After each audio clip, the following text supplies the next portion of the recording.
Existen más de 40.000 McDonald's en el mundo, desde Tokio hasta Nueva York, hasta en Venezuela está presente. Es una máquina de hacer dinero que ha sobrevivido guerras, pandemias y crisis globales. Parece invencible, casi que intocable.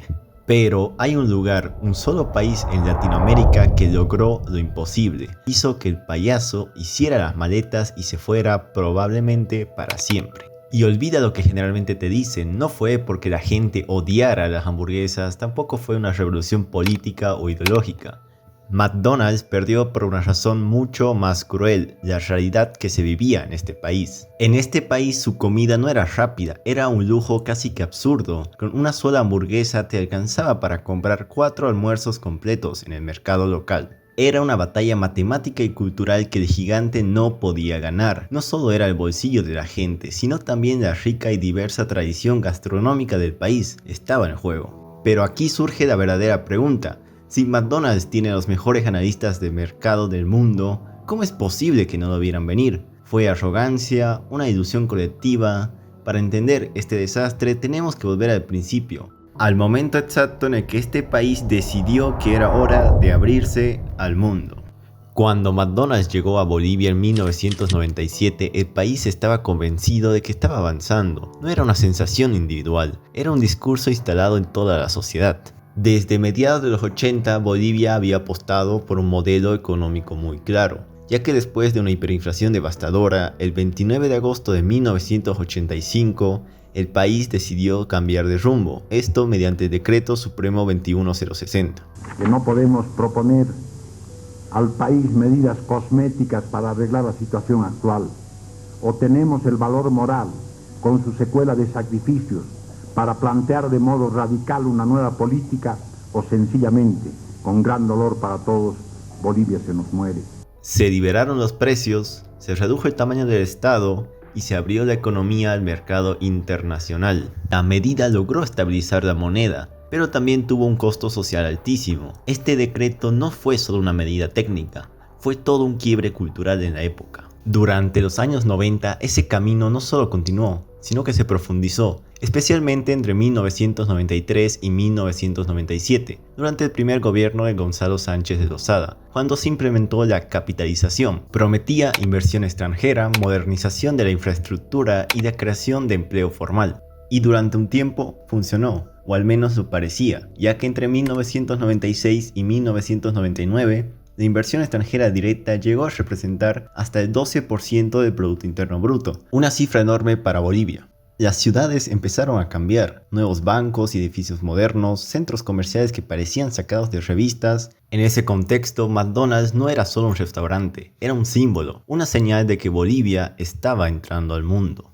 En octubre de 1997, algo inusual ocurrió en la ciudad de La Paz. A más de 3.600 metros sobre el nivel del mar, McDonald's abrió su primer local en Bolivia, presentándose como el McDonald's más alto del mundo. Para la clase alta y media boliviana, ese restaurante significaba mucho más que simples hamburguesas. Significaba sentirse, aunque fuera por un momento, iguales a los habitantes de Nueva York, Buenos Aires o Madrid.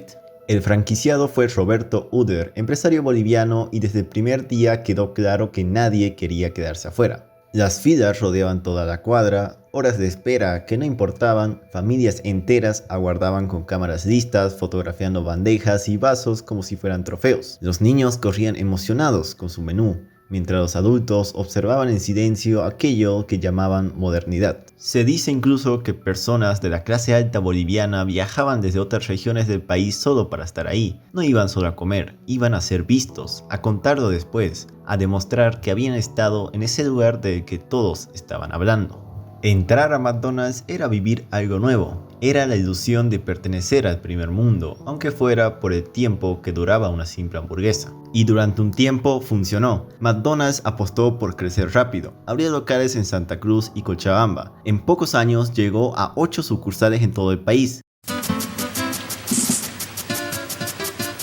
Cuando uno empieza con lo mejor, termina con lo mejor. Por primera vez en Santa Cruz, McDonald's, el restaurante familiar más famoso del mundo. Gran apertura, viernes 21 de noviembre en la avenida Monseñor Rivero y Segundo Anillo.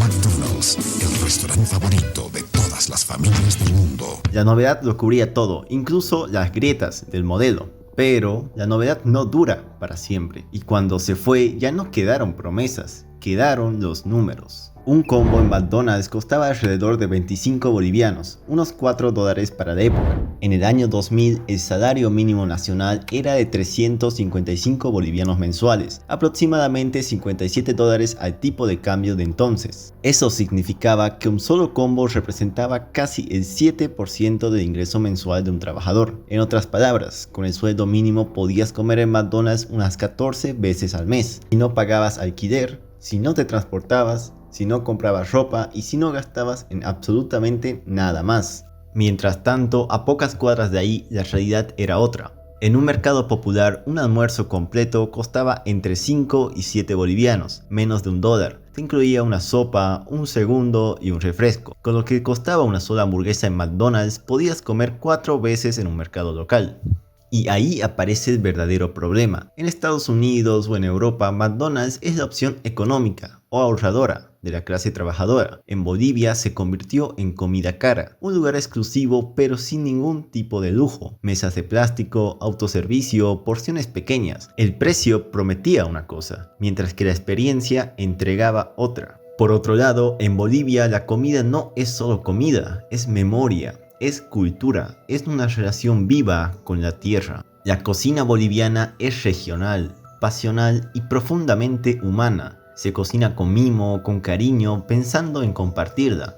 Tiene fuertes raíces indígenas y españolas que conviven en cada plato. Y en un país donde la mayoría de la población no compra frutas ni verduras en supermercados, sino en mercados donde el productor mira a los ojos al consumidor, la comida se vuelve algo sagrado, existiendo una conexión cultural e histórica con el campo que sigue viva todos los días. Es una cocina colorida, intensa, distinta según la región o departamento. Huele a ají, a maní, a choclo y a cocina de mediodía. Y tiene un verdadero oro, la papa. Se decía que los niños entraban por el juguete del McMenú, recibían el regalo y dejaban las hamburguesas a medias. McDonald's intentó adaptarse, agregó la yahua, lo que es una especie de salsa picante. Puso música folclórica, los carcas, el artista más emblemático del país, sonaban en los altavoces. Pero la yahua no es solo una salsa, es el alma de cada mesa boliviana. No bastaba con sumar un aderezo, porque el problema no estaba en el sabor, estaba en la estructura de la comida y en la forma en que se vive en Bolivia. Además, Bolivia ya tenía su propia comida rápida, salteñas, tucumanas, rellenos de papa, trancapechos, comida fresca y preparada cada día, más barata, 2 o 3 bolivianos frente a los 25 que costaba un combo, y según el estándar local, mucho más sabrosa. El competidor más feroz de McDonald's no fue Burger King, fue el sector informal, vendedoras callejeras que ofrecían algo imposible de estandarizar, rapidez, sabor y ese sentido de comunidad.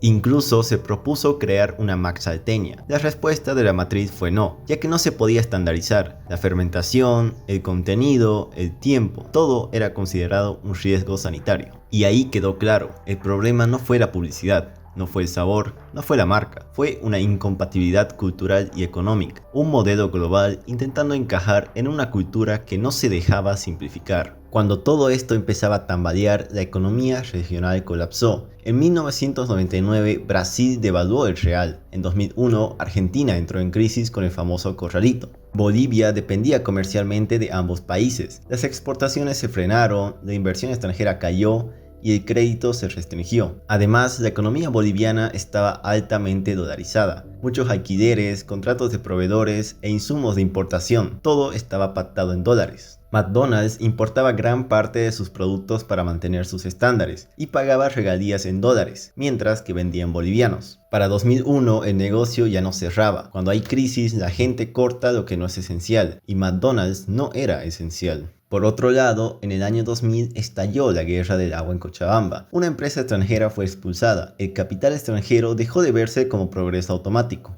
Si bien McDonald's no controlaba recursos, era un símbolo. Hacia 2002 el país estaba paralizado por bloqueos de carretera, la logística se rompía y el riesgo país subía cada vez más. En ese mismo año, McDonald's reportó pérdidas globales por primera vez en décadas y decidió cerrar operaciones pequeñas y riesgosas. Bolivia estaba en esa lista. Finalmente, en diciembre de 2002, McDonald's cerró definitivamente sus 8 sucursales. No hubo expulsión, hubo una decisión corporativa.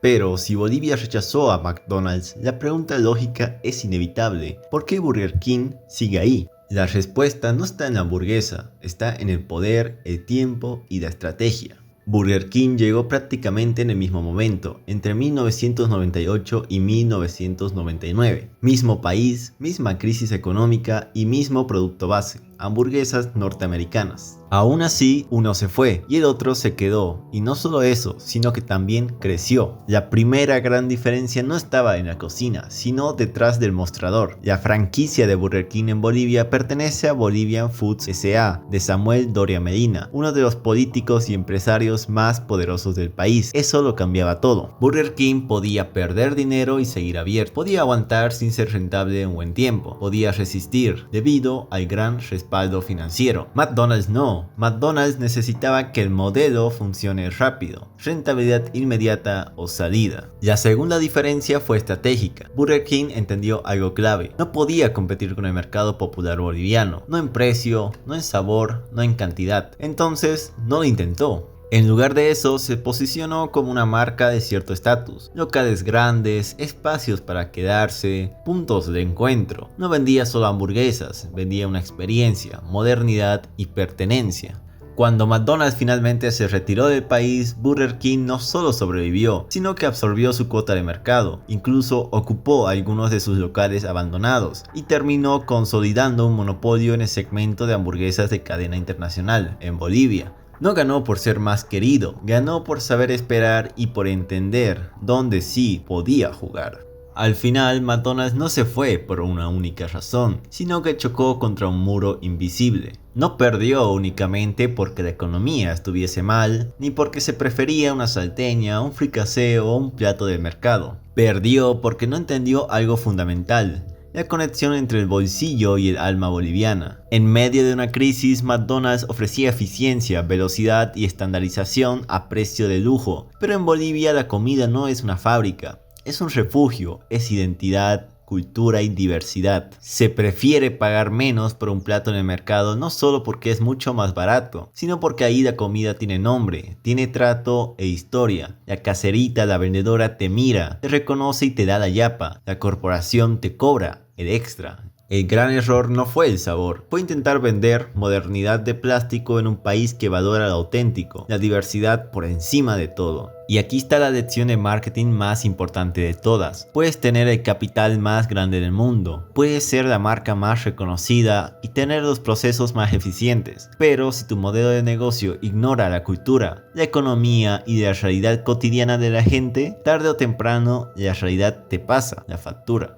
Ya que las marcas no ganan por estar en todo el mundo, ganan cuando entienden en qué mundo están, cuando dejan de imponer y aprenden a escuchar, cuando su modelo encaja con la economía real y respetan la cultura que pisan. Si no, no importa cuán grande seas, el mercado no discute, sino que responde, y Bolivia respondió.